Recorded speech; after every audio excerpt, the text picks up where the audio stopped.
Here's a question. What's your favorite February holiday? We've got President's Day or Valentine's Days.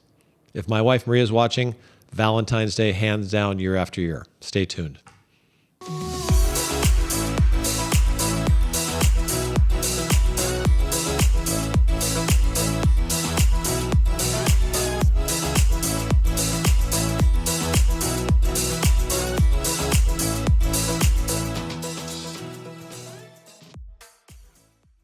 Hello and welcome to our February 2025 market update. You can tell I've been doing this a long time because I can no longer stand up. I have to be seated to get through the process here. But thank you for coming and watching. Today we want to cover three topics, of course, what's happening in the marketplace, and there's a lot of changes. Secondly, we're going to talk about what's happened in those tragic fires in Southern California. And finally, some things that we think would be helpful because our job is to be the community resource when it comes to real estate and almost anything here. So that's what we're most interested in helping people with. So market update, what's happened? Inventory is up, probably our biggest little jump this past month over year, about 36%. So there are more homes on the market, which is a good thing for our market. Our pending sales is virtually even, so no change over a year ago. And then our closed sales is down about 16%. If you watched last week, I reported that in the year 2024, we had about 10% more sales than we had in 2023, which is not the same as we saw nationally. Nationally, home sales in the U.S. were one of the lowest years in decades, all right? So San Luis Obispo, obviously a vibrant real estate community. Lastly, new homes coming for sale up 23%, which is nice for buyers who have more choices.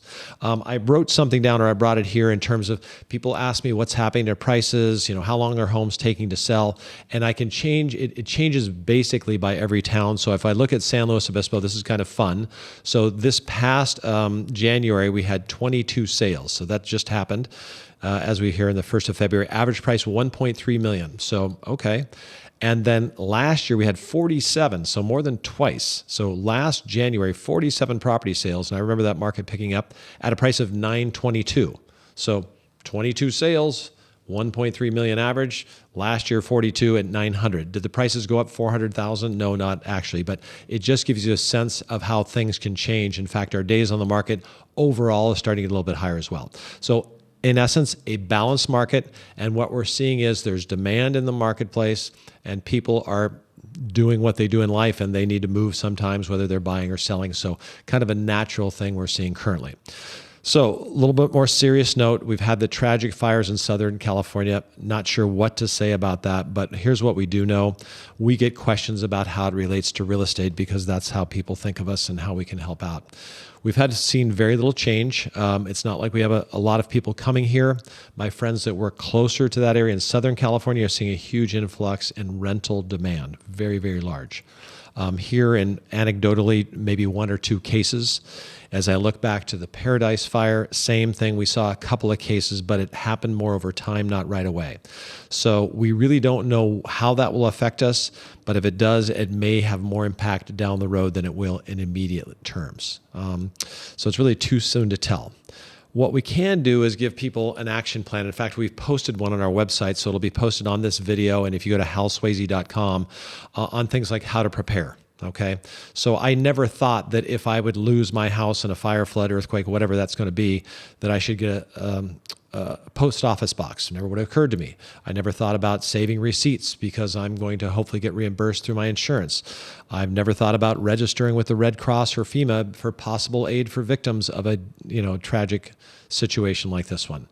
And then as we think of preparing, I'm going to be doing a little bit more to review my insurance. How much coverage do I have? Is it enough? Should I have a bigger deductible and have more coverage? I'm going to be videotaping what's personal property in my house. All right. I'll ask the audience here, do you have all your very important valuables that are significant somewhere that you can go quickly if you have to evacuate your home? So as you can see, there's just a lot of things that we can hopefully help all of us prepare for, me included, in case of some sort of natural disaster, fire, flood, earthquake, you name it. So I just want to say our hearts go out to those people. We're here to help anyone you know that needs assistance. If you know of anyone that needs a place to land, we're always here to be a community resource to help however we can.